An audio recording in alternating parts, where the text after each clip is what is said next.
Happy Monday. Monday's still fun day. Jared Smith here with Lauren Jabara. Welcome on into Let's Bet It. What a weekend it was. We still have one more wild card weekend game tonight between the Cards and the Rams, but 5 games down, Jared. Lots to digest Woo. after this one. How was your weekend, first of all, for you? It was good. A lot of winning to digest. Yes. Your girl went 4-1 against the number with her picks. Love Steelers to were see it. the lame duck. I had a great Sunday afternoon with the Niners. Had most of my action tied to San Francisco. Was giving them out. I give it out on like every show this week. Niners money line. They're going to win the game. All this stuff, and they did. It was. I thought that game probably shouldn't have been as close as it was. The Niners gave up a ton of chances to score and really extend it, but I think San Francisco was the better team in that game. And then on Saturday, I mean, goodness gracious, favorites both covered. The Bills were that was the most dominant performance I've ever seen. Yeah. I mean, their O-line was amazing. Their offense spot on. Sorry. I had to give a quick shout out. Give the O-line shout out. 3 degrees of separation to the O-line. You know the O-line. Yes. My brother's girlfriend's dad is the O-line coach for the Buffalo Bills. Follow that one. Type it in, lock it in. But yeah, the Bills looked great. I mean, offensively, they were perfect in the game. They looked phenomenal. The Bucks played really well too. I thought Jalen Hurts wasn't ready to be in the playoffs. You know, there was a lot of talk about should we have the 7th wild card team, the Steelers and the Eagles both kind of got blown out. But listen, I think that's just what the NFL is. The results are volatile. Yeah. Teams that are supposed to win in the wild card round tend to win. I saw a stat this morning that I updated. 87.5%. That's what the wild card winners cover. So the team that wins the wild card game, historically, 87% of the time also covers the spread. We talk about gambling being all hard, all these numbers. Just pick the team that's going to win the game. And that team historically in this round also covers the spread.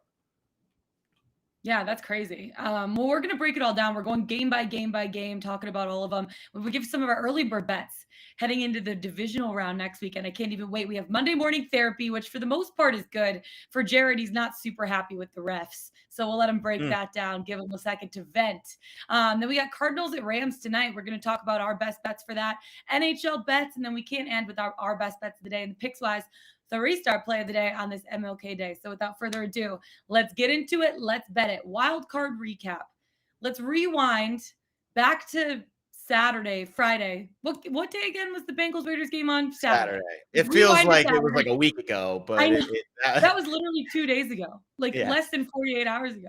So let's rewind. Bengals taking on the Raiders. Joe Burrow led the high-powered offense, scoring drives in first 4 possessions, or the 4 possessions in the first half. Cincinnati gets their first playoff win in 31 years. I love the Bengals right now, Jared. I love them. Absolutely. Yeah, I think they're going to be good for a while, right? With Burrow and with Chase and with Mixon. The big issue that we had when we did Friday's show and Saturday morning show was just how manicured will this Bengals offense be against the Raiders team that has been pretty spunky. Will the Raiders continue to play the football that got them to the playoffs? They went 4-0 down the stretch. They were running the ball really effectively. They ran it okay in this game. Actually, they to be fair, they actually ran it pretty well, 7.4 yards per rush. And the Raiders outgained the Bengals in this game, 385 to 308. So you can make a case that the Raiders probably should have won this game. I do think what prevailed late for Cincinnati was their defense came up with a couple big stops down the stretch.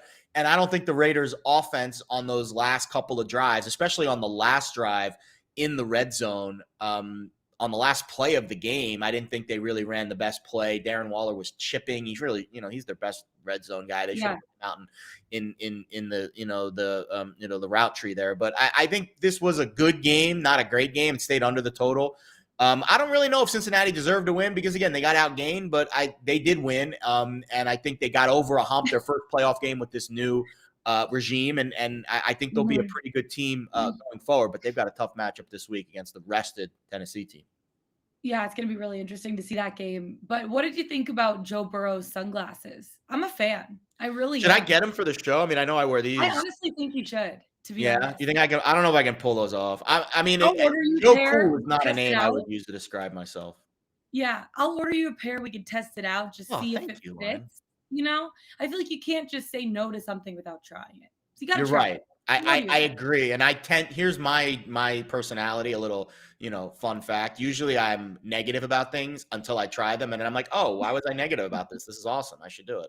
Exactly. Well, I'll get you a pair after. We're gonna go on Amazon, I'll order you a pair to your place. So sweet. Um, Bills versus Pats. The Bills got touchdowns on all 7 possessions. They dismantled the Patriots. That was the biggest margin that Bill Belichick has lost in his entire tenure in the postseason. I mean, it's pretty incredible what they were able to do. I'm really looking forward to this game coming into this weekend, here. What do you see Yeah. from the Bills?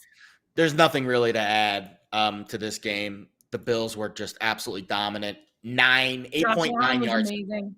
Yeah. 8.9 yards per play. To put that in perspective, the team that led the NFL this year in yards per play was around 6. I mean, that 8.9 yards per play, you're Yeah. basically getting a first down every play.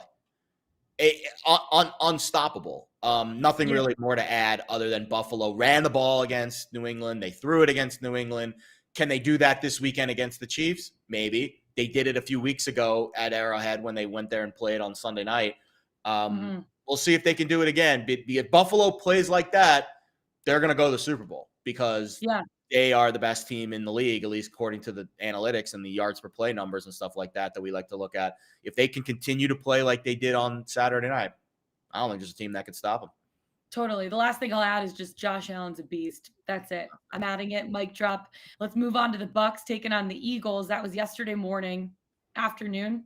Is 1:00 morning or afternoon? I don't know. Well, it depends on where you watch the game. West Coasters would say that was morning. Morning. Yeah, totally. Well, the Eagles fell into a 17-0 hole early. 4 players, including Jalen Hurts, combined for 95 rushing yards. Last time I checked, that's not very good.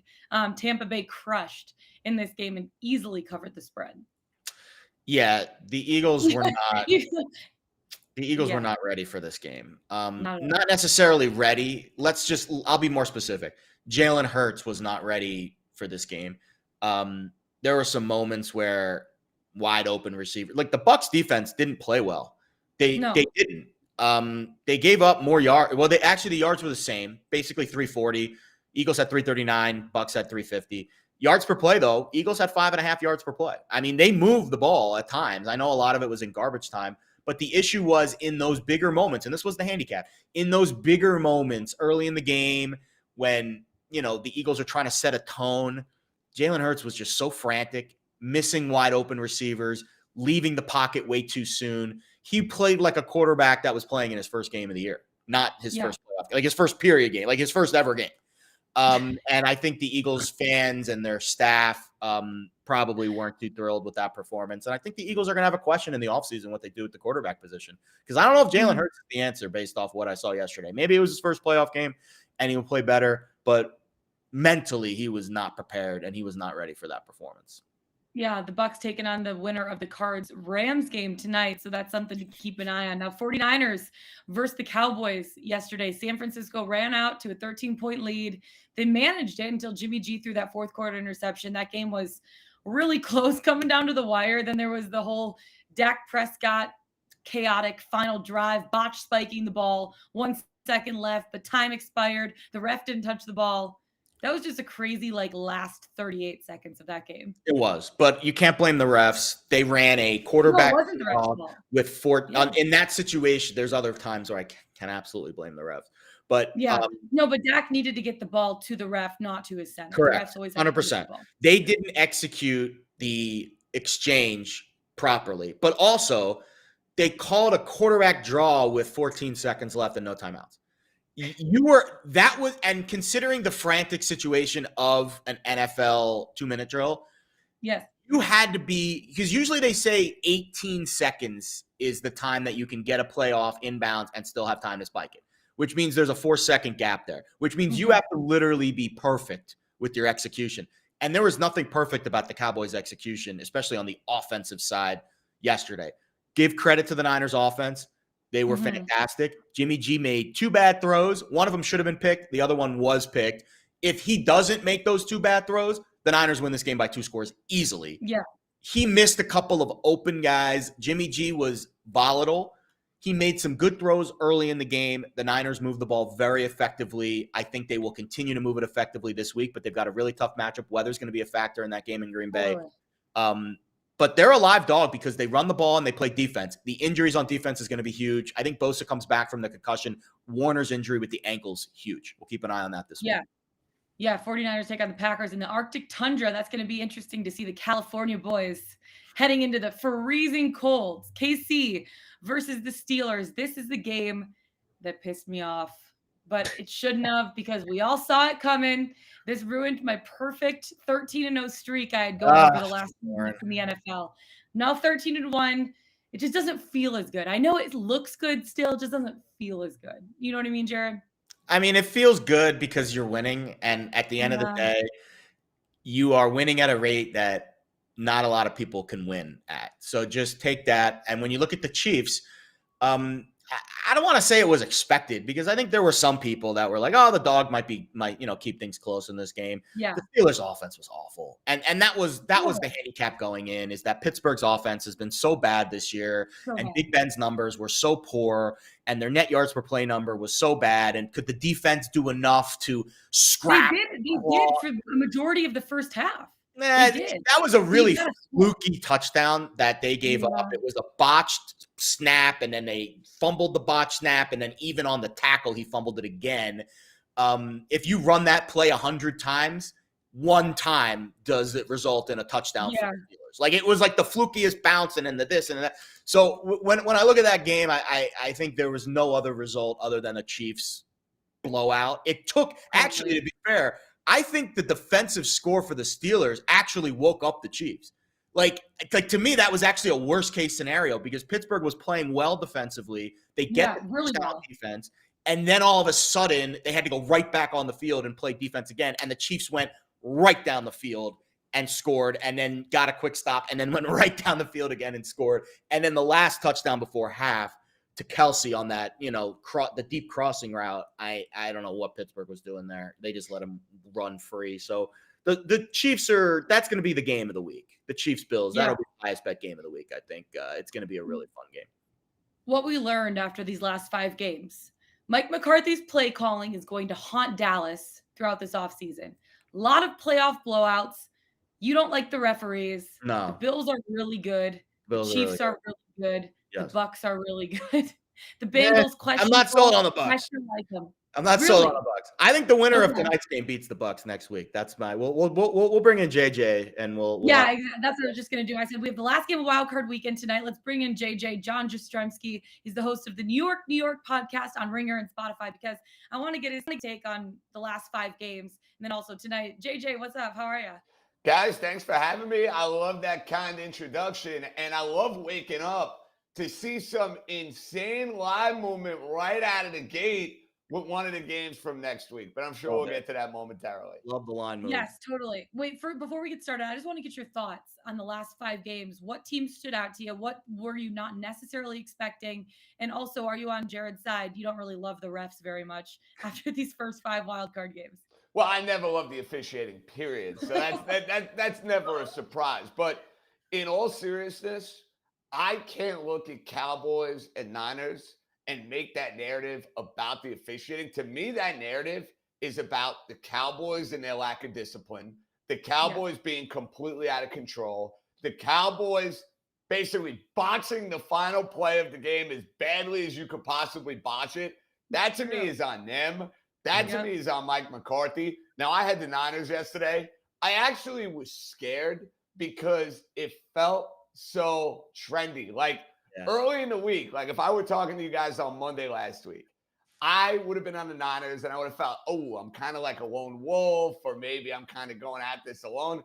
By Thursday or Friday, everybody I talked to loved the Niners. And I'm like, oh boy, this is not going to end well. This is going to end up being a public dog that goes up in flames. Yeah. But no, the bottom line is the Cowboys deserve to lose. Mike McCarthy deserved to lose. And if I'm the Cowboys, I'm thinking long and hard about a new head coach next year. Yeah. San Francisco, like early in that game, you saw the difference in just how when they're executing on offense, they just open up so many holes and their scheme is just so strong. And then Jimmy G made that stinker of a throw late that opened this game back up for Dallas. And the Cowboys, you're right, just too undisciplined, didn't execute enough to kind of bring things back. Let's get into tonight's game because I think you guys, so I'm undecided on this game. I think I was kind of leaning Rams because of the, just the offensive line play. Overall, I think their offense is playing better and the Cardinals offense has been regressing. But I don't know, the J.J. Watt news kind of scared me off a little bit. And then the secondary situation for the Rams is just fascinating. J.J., sell me on L.A. tonight because I do think they're the right side, but I'm a little skittish. This game the Los Angeles Rams have to win. That's just all there is to it. They put all of their chips in for this particular year. They give up all the picks for Matthew Stafford. They go and get Von Miller. They go and get Odell Beckham Jr. You can't lose to a struggling Arizona Cardinal team that kind of floundered down the stretch. And I don't trust Cliff Kingsbury at all here. I mean, if we're talking about coaching, guys, I think there is a major coaching advantage for Sean McVay, who has been there, who has done that, who has won playoff games, and Cliff Kingsbury, who hasn't exactly inspired confidence when I've seen him in big games. I understand the point about the Rams secondary. It is problematic. But Stafford to Cup, Stafford to Beckham, running the football, controlling the play at the line of scrimmage, it should be enough for Los Angeles in this game. I'm all over the Rams now. Maybe this is my Super Bowl future talking from the beginning of the year, but I just can't see Cliff Kingsbury's boys going into Los Angeles and winning this game outright. I can't. I mean, Jared's been holding on to that Arizona ticket since the beginning of the season. That's toilet paper right now. They were the trendy pick earlier in the year. You locked it in though, Jared, before they had their. I locked it in March, like a year ago. Like at this point, the money's been out of my account for so long, it basically doesn't matter anymore. He doesn't even miss it at this point. It really is going to be one of those. And you make a good point about the coaching, JJ, because I think we saw yesterday how sometimes coaching doesn't always matter week to week in the NFL. It mattered yesterday, and I think in the playoffs it matters a little bit more, right? No doubt, but you can't totally sucker yourself into coaching and coaching alone, because look at New England and Buffalo. Yeah. How many people grabbed 4.5 points with the Patriots because of Bill Belichick? Yeah, I mean, I can't blame you for that. It's Bill Belichick. The Bills were not exactly lighting it up on the scoreboard the final few weeks of the year. But I don't know if you guys felt this way. Like, that game was over the minute Micah Hyde made that interception. 100%. Josh Allen floated that pass to Dawson Knox. Beautiful play. Touchdown, Buffalo. It looked like New England maybe found their footing. They converted a couple of third and longs. They're north of midfield. They throw the pick. Boom. Buffalo comes right down the field, scores a touchdown. New England not built to play from behind. 14-0. I'm like, this is going to get ugly. That's it. Yeah.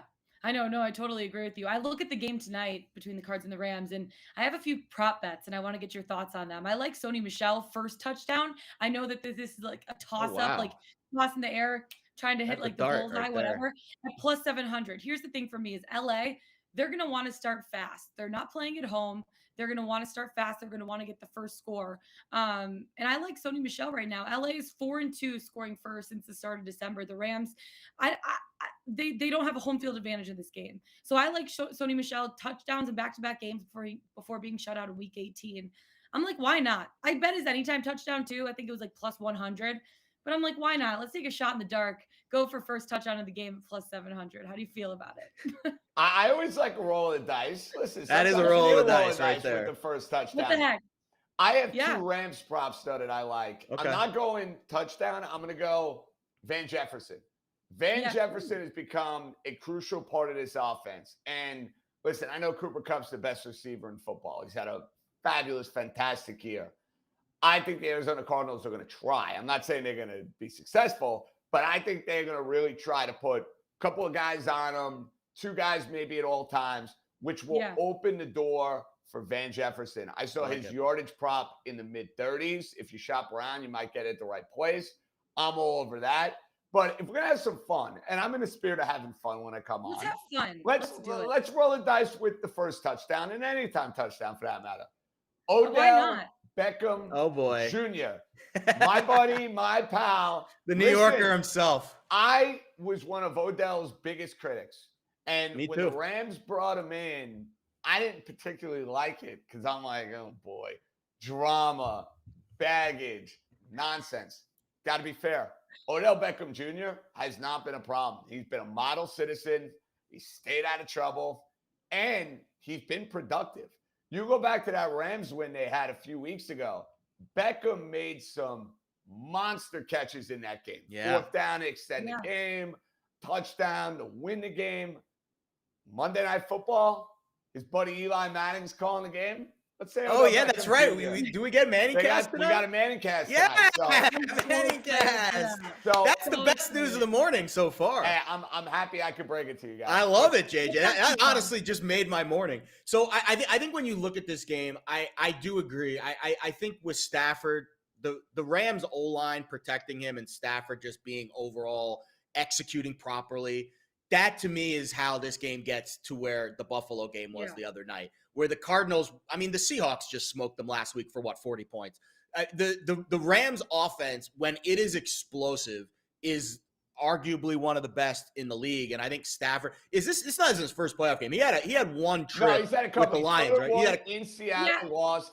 And then he started one against Dallas where he got completely hosed. The refs blew that game for the Lions. LJ remembers being the Lions fan. She remembers 2014. Don't even get me started. You got a fair point there. I remember. So this is Kyler's first playoff game. It's Kingsbury's first playoff game. It's not Stafford's first playoff game. It's not Odell's first playoff game. It's not like Stafford has really been there before, though. Do you know what I mean? Like, they didn't have a chance. Like, yeah, he's had a couple playoff games, but he hasn't really. The Rams offense, if that Cardinals defense plays like they had. I root for the Dolphins. I understand. I totally understand. Yeah, you got a Jets fan here. I don't even know. Speaking of the Dolphins, talk to me about Flores. I know we've discussed it offline a little bit. That had to be a monster shock to you, right? It was a monster shock to me. Talked to some people down in Miami to get a sense for what was going on. They weren't as shocked. So clearly what was going on within that organization was that Brian Flores, who got a lot of control, Brian Flores, who got a lot of power. Like, there are narratives out there.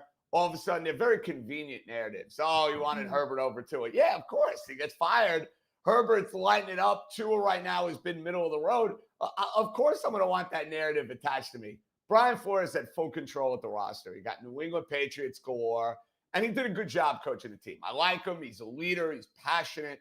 But 3 offensive coordinators in 3 years, rubbed a lot of people the wrong way, including the owner. Guys, you going to work, you take your owner off. Yeah. It's a lot easier to say, you know what? I'm going in a different direction. I did not know this stuff. I still think Brian Flores is a tremendous coach. To get back-to-back wins out of the Dolphins is tremendous considering their offensive situation. But for him at the next job, he's got to answer the question, what are you going to do as far as offensive coaching hires that were a disaster for you in 3 years? And who's your quarterback? Got to answer those questions before I'm coaching the team again. Yeah, super interesting. I want to move on to next weekend, divisional round. We know, obviously, what 3 of the 4 matchups are going to be so far. When you look at the early line, like how the lines have opened, the early line movement, what stands out to you? And what are games that you're like, I must bet this now, or probably should wait on this one? All right, great question. First one was Cincinnati and Tennessee. I saw 3 late last night. I pounced on the Tennessee Titans. I think they're extremely well coached. They're getting Derrick Henry back. The Bengals have kind of had their moment here. They won a playoff game for the first time in forever. They played a lot of tight games down the stretch. I don't think they're ready for the physicality of what Tennessee is going to bring to the table. And I'm glad that I hopped on the 3 because when I woke up this morning, guys, I see 3.5 across the board. Now, I made a mistake in one of the other leans I was thinking about because I was waiting to hear, as you guys were talking about with Nick Bosa, I was waiting to hear with Fred Warner. I thought Niners-Packers would go the other way. I saw 4.5 last night. I thought it'd get to 5.5. I thought maybe it'd get to 6.5. I don't know if this is accurate, but I took a look. Guys, the Packers are only favored by 2.5 now. What am I missing here? No way. That's got to be a mistake. All right, It that makes me is. feel better. All right, that makes me feel Yeah, better. no, you're in good Yeah. shape there. So from my understanding, I think that Packers game will turn out to be pros versus Joes, which means nothing. The Sharps were wrong so many times. Hey, they were all on this the weekend. Raiders. I was They were on the Raiders. Didn't They go were so well. on the Eagles. That didn't work Well, out listen, very well. the Eagle bet. Disaster. How is anybody justifying the Eagles yesterday? I don't know. I know the weather Nobody. stunk. And I know the Bucks are missing a ton of dudes. The weather The wasn't Eagles bad. Yeah, didn't the win a weather play. It It was wasn't that bad. windy. No. The Eagles It was a little did not be a breeze, like, playoff come team on. all year. Jalen Hurts against Tom Brady. When I saw Yeah, it right. 7 in the morning, I go, guys, what am I missing here? That guy Jalen said it. Hurts against Tom Brady is one of the biggest quarterback discrepancies in a everyone's playoff talking game about. ever. Matchup that has everyone on the edge of their seat. Jalen Hurts taking on Tom Brady. Yeah, Can't that even one look wasn't at it. close. So I Yeah. think the Bills-Chiefs one is the one that it doesn't matter when you bet it now or, I'm tomorrow hoping or that Sunday. line moves to 3 It's because not. would I don't think it I is. don't think at all. No, here and this is why. We saw this game 10 weeks ago. I don't know when it was, week 4, week 5, week 6. And it was 3. And the professional money that came in on the Bills at 3 overwhelmed the Yeah. books. And from everything I heard out in Vegas, they're keen to that now. And a lot of the Vegas books opened a little shorter at 2. And I'm seeing Superbook at 2 because they know they're going to get Buffalo money and they're trying to entice some Chiefs money. That one might be pros versus Joes too, JJ. I'll be honest though, Chiefs under a field goal. I don't know. Maybe people overreacting to that Buffalo game a little bit. You get the Chiefs under a field goal at home. Yes. It's still Mahomes. It's People still, have the short defending memory, AFC Jared. champs. People have a short memory, and all they're remembering is yesterday's game. Everyone already forgot about the Bills playing on Saturday. Really? They have That's a short tough memory. game to forget about. I know, exactly. But what I'm saying is, like, you watch a game and you move on. And it's always the next story. It's always the next thing. People saw the Chiefs last night, and they're like, yep, this team's the real deal. No one's really Chiefs looked thinking good last night too. Exactly. But people are moving on more quickly, seeing the Chiefs play a day later than they are remembering the Buffalo Bills absolute beatdown against the Pats. I don't know, Jay, do you agree? Yeah, it's funny you say that. So I thought Saturday night, Buffalo was going to be like this monster public team. And if the Chiefs kind of played a lethargic game against the Steelers, then I thought maybe the Chiefs would be under the radar. I don't know how that's going to play out, guys. It's interesting because you nailed it. The first matchup, I remember I had Buffalo. I remember I thought it was too good to be true with Buffalo. They won the game going away. They were plus points. I still get a sense the public is going to be all over the Bills this week. I could be wrong. Really? I do. I have a weird feeling that public is sick of the Chiefs. The Bills beat the New England Patriots. A lot of people have Cinderella Buffalo Bills story, baby. futures. Give it to me. I actually think the books might, believe it or not, guys, need the Kansas City Chiefs. I could be wrong on this. We'll see how it materializes between now and the end of the week. But I don't think it's as cut as dry and saying, people are going to hammer 2.5 with the Chiefs, less than a field goal. I think people are in on this Buffalo team. A lot of people. It'll be like the more Bills. split than people think. Here's what the books definitely will need. They're definitely going to need the under. Because they're going to bet this total up. I saw 53, they're then be rooting 54. for a lot of field goals with Bass and with Butker. They're going to want a lot of. They're going to want it to be like the Raider Bengal game on Saturday. I do think Tennessee, Hendrickson's injury, Ojabu's injury up front for Cincinnati. Tennessee that would be the one I think probably gets steamed up to maybe 4. Yeah. If the fact that it blew through that key number so quick and got all the way up to 3.5, I think that Titans might be the only play I lock in early, JJ. Well, I'm glad I got it at 3. I mean, I don't. It's a good number. I don't think you're seeing 3. Hey, I'm looking at it now on week. FanDuel, and it is still 3. I get on it now if you like. Is it really 3 on FanDuel? Oh yeah, I'm betting bet that right now. Wow, it is. Get on it now. Yep. Absolutely. Excuse me. The other game I'm actually in on right now is I like Green Bay laying the points. I like 4.5, and I like it right now because guess what? With Nick Bosa out with the concussion, I mean, he's probably going to play. But for right now, if he doesn't clear, the spread can move to 6. If he clears, it'd probably be moved to like 3.5, 4. But if you like Green Bay against the spread, I'm just trying to avoid 6 right now. And also the 49ers heading into sub-zero temperatures at Lambeau. California boys going into the tundra. I think they're going to have a tough time playing. I don't think Jimmy G and his California little hands can handle the coldness of Lambeau Field.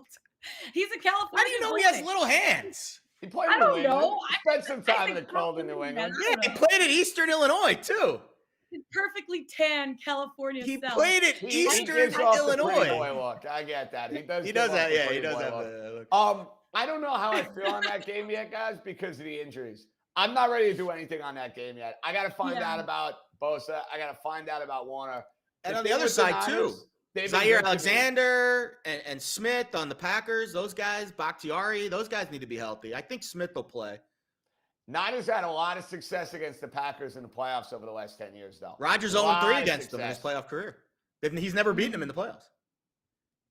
JJ, your final thoughts before we let you go. Who do you think is your dark horse Super Bowl team that you want to win this whole thing? Well, I'm going to go back to the team that I have a future on because I can't go. I'm not going to give you like the Bengals because they're not beating the Titans next week. Yeah. I'm trying to find one that's like somewhat realistic. I think if the Rams win today, it's a monster if. I think they match up extremely well against the Tampa Bay Buccaneers. I know that sounds crazy because it's Matthew Stafford against Tom Brady. The Rams beat Tampa last year on Monday night. They smoked them this year. Tampa is not the team they were that they won a Super Bowl. Like, they took advantage of the Eagles, being the Eagles and being a team that did not belong. The Rams are dangerous. I'm telling you, they win this game tonight. They got to win this game tonight because if they lose, take this video and throw it away. I don't want to see it anywhere. If they win tonight, I think they are alive to get to the championship game. And we're talking about, a little bit of a long shot to get to the Super Bowl. Why not the Los Angeles Rams? The winner of tonight's game beats the Bucs next week. I am convinced. Interesting, Jared. I don't know if I'm willing to go there with the Cardinals. I am willing to go there with the Rams. Yeah, I'm more comfortable with the Rams. Because he has a futures bet on them too. Well, that would be nice. You get him in the NFC title game, Smitty. You can maneuver and finagle, my man. I got the Niners at 15-1 to win the NFC too. I feel great about my futures action right now. I don't want to make any more bets for the rest of the year. Just let the futures action play out. We'll see what happens.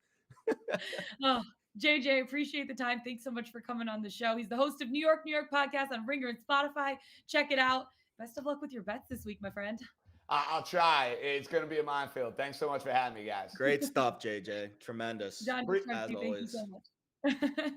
Oh, love it. Absolutely love it. Well, I'm really excited for the final wild card game tonight and then heading into next weekend. We have a lot of football talk coming up this week because these next couple of weeks, we're almost there, baby. We're almost at Super Bowl. What year is it this year? Super Bowl? I have no idea. 50. It was LIV last year in Miami. I don't know Roman numerals. They're just a bunch of the Roman numerals make it tough.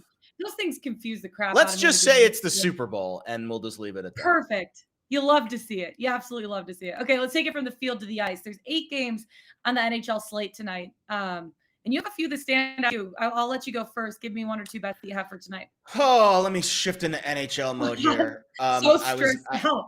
I had my NFL notes still popped up on my screen. All right, so I think I like the Islanders tonight. So the Flyers have lost 7 straight. Only the Coyotes and the Sabres have a worse expected goal rate than Philly this year. The Flyers are arguably the 3rd worst team in hockey.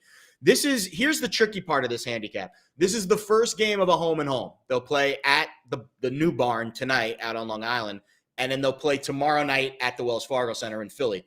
Check the goalie situation for Philly because Carter Hart is better than the backup, whereas the Islanders, I think whether it's Varlamov or Sorokin, I think is, both of those guys are solid.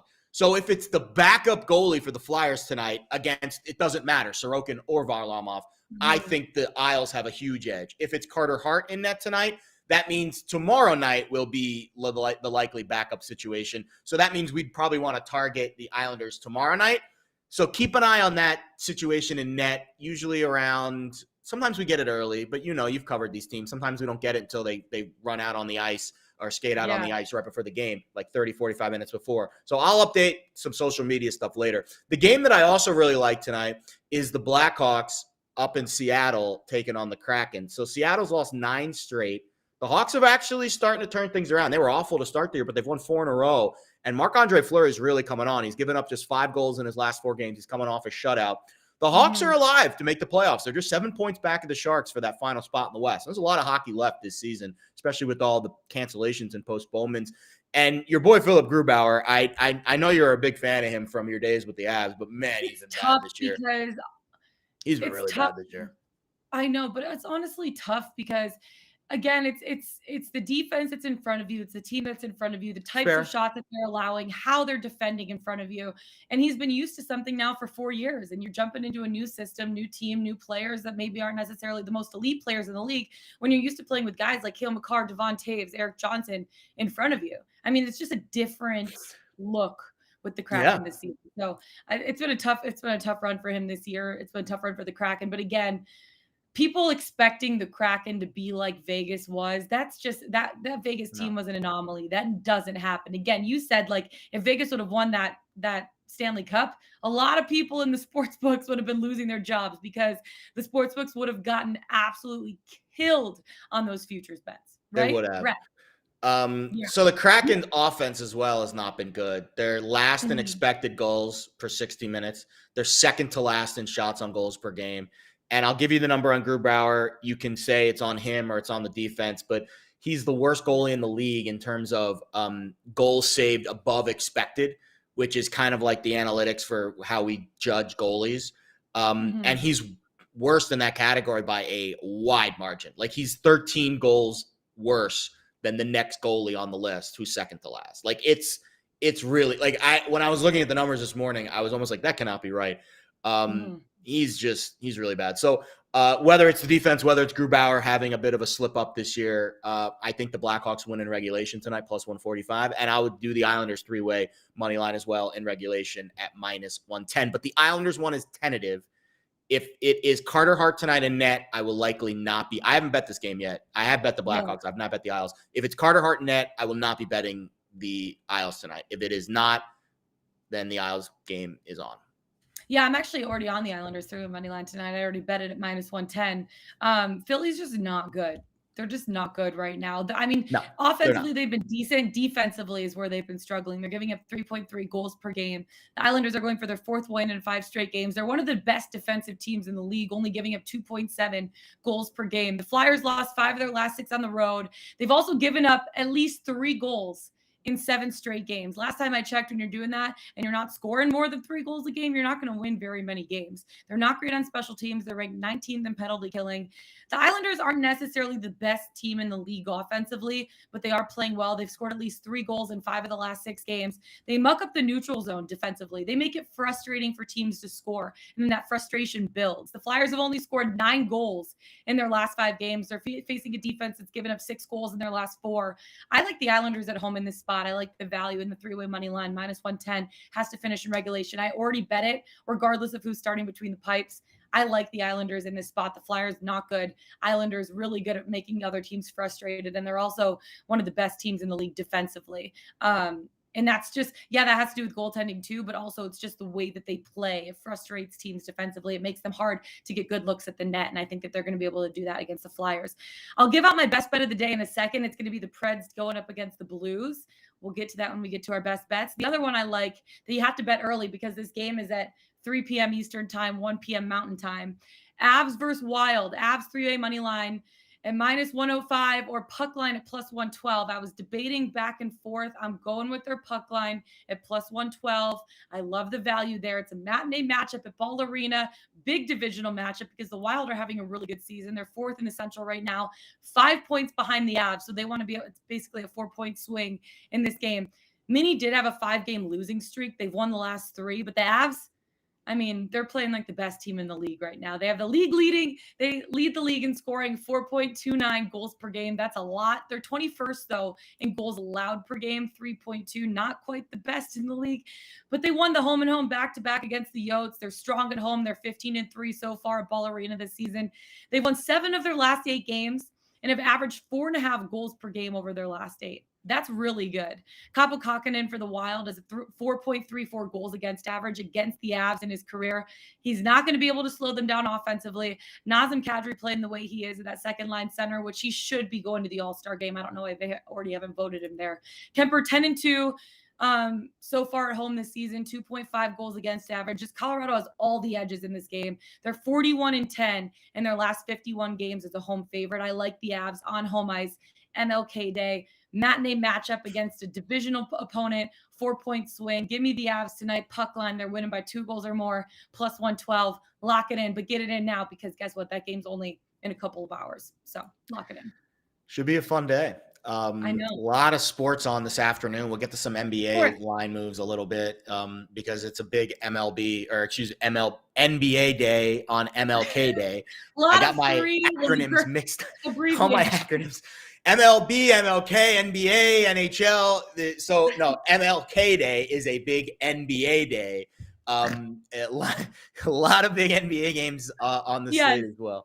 Really quick before we get into before we get into 3-star play of the day, we have a couple questions in the chat from Brian great questions too, guys. How much does line movement affect your betting? Jared, I'll let you go with this one. It does. I'm not gonna lie and say that it doesn't. For example, yesterday, and this is my issue. Sometimes I have bunny ears with line movement. Sometimes I give too much credit to the sharp money. And let me just clarify something. Sharp money does not mean that the bet is going to win.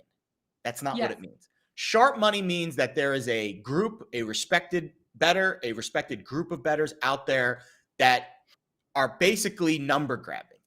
They have a system, an algorithm, their power ratings say that this line should be this when it's not, even if the situation is terrible for that specific team.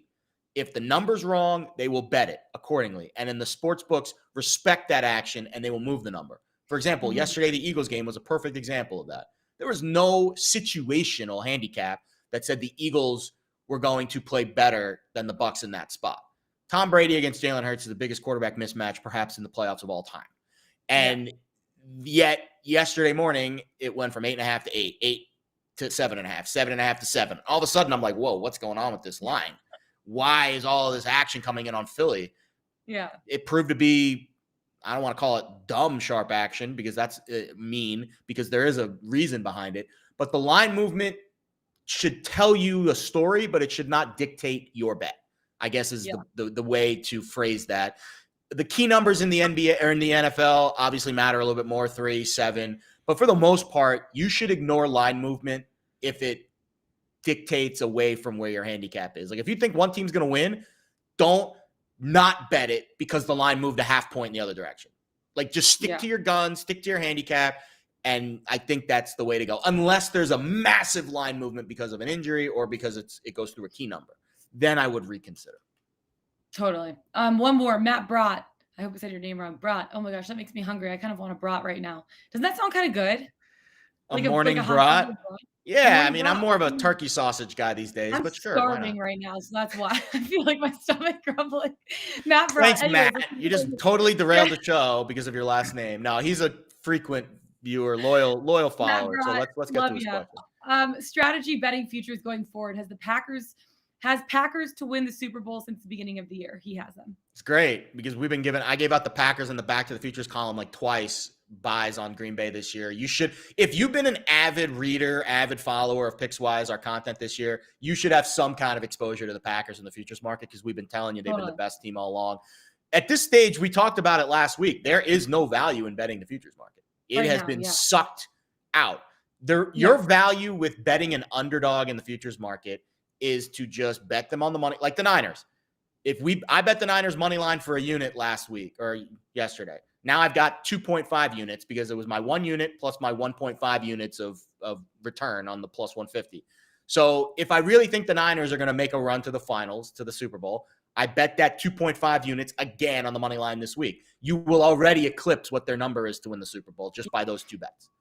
You know, to me, that is where you see the value in the futures market. It's running over those money lines. At this stage, stay away from the actual futures market because it really doesn't offer a ton of value. I like it. All right, let's get into our best bets of the day and the Pickswise 3-star play of the day. 3-star play. We got some NBA action for MLK Day, right? We do. The Sixers on the road at the Wizards tonight. Philip Tomich is on that game. I also want to mention, we didn't mention any NBA games. I want to give you a little morning radar here because I am seeing some movement across the market. I would look to the Grizzlies at home tonight against the Bulls. I'm seeing that line move a lot. And we saw a line flip overnight, which is a very bullish sign. Orlando was favored by 1.5 at home against Portland last night. I wake up this morning and it's now the Blazers, a 2-point favorite on the road. So clearly there's some sharp, and again, the line movement shouldn't fully dictate your bet, but anytime a line flips overnight, it catches my attention. And I've got the Blazers under my radar today. I think that's a game I would look to later tonight, 7:00 tip in Orlando, because I don't see line flips too often in the NBA, but that one caught my eye. I like it. 3-star play of the day. Men to boys, Jared. You got some college basketball. Hit me with it. Yeah, I was going back and forth. I want to do hockey here. I think you got the ice. Covered. Yeah, you got the hockey covered. So let's do college hoops. And you know me, I love these dumpster dive games. Let's go to the Atlantic Sun. Let's talk a little Mercer. So this Mercer team actually was in the the conference championship game last year. They lost to UNC Greensboro in a really good game. Well, they're coming off a win against UNC Greensboro. So it's kind of like this getting over the hump of a team that knocked you out of the postseason last year. And Mercer's won 2 straight. They're a really athletic team. I think they're a little underrated. And I think Citadel, who's been really bad, they've lost 4 or 5. They just gave up 90 to VMI in their last game. I think that this is a good matchup for Mercer.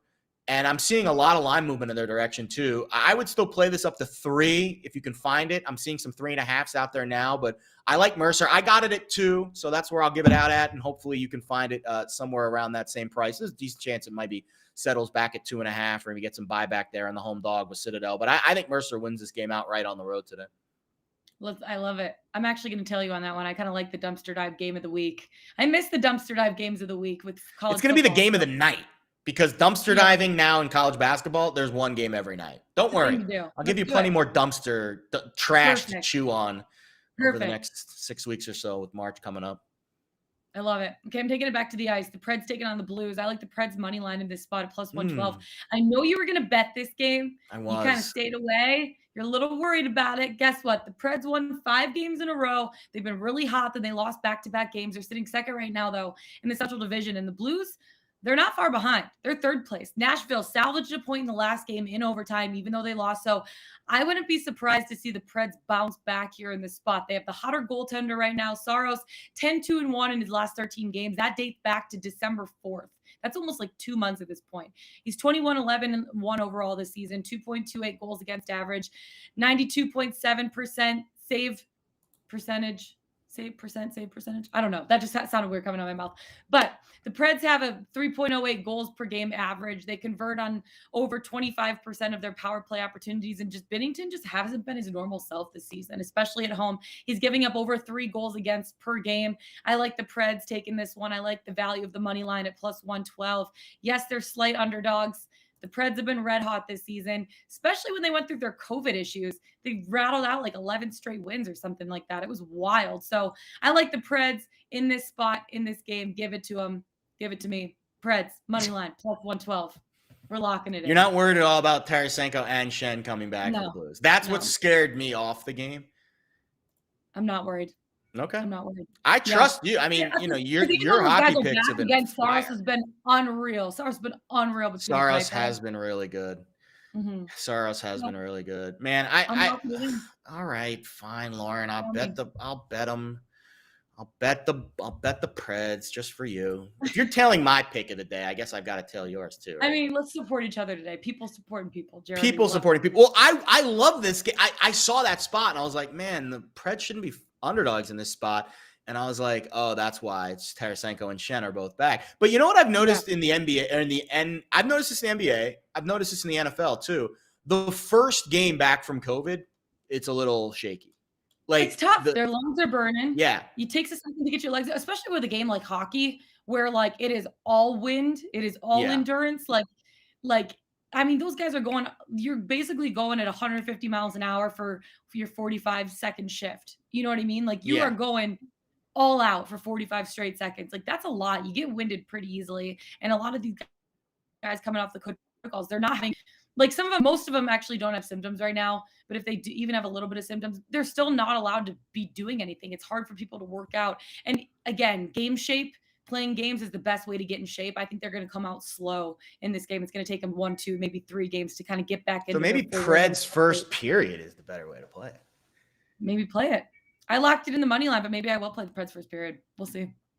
I We'll like see. that angle actually a lot. Yeah. I like that angle more than the game because I could see the Lock it in, Blues Jared. getting Lock into the it. game.